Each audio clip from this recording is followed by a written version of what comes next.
आज आपण बनवणार आहोत गरमागरम उपीट।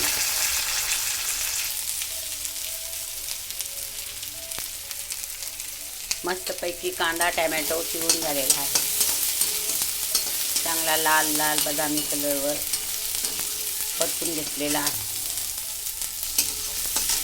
थोडंसं पाणी टाकून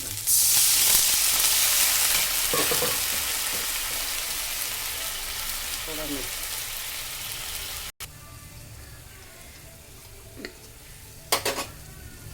पाण्याला उकळी आलेली आहे। आता रवा टाकून थोडंसं 5 मिनिटं त्यामध्ये हलवून घ्यायचे।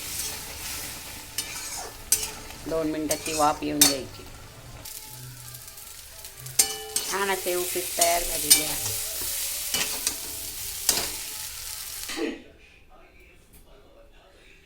छान असे उपीट तयार झालेले आहे।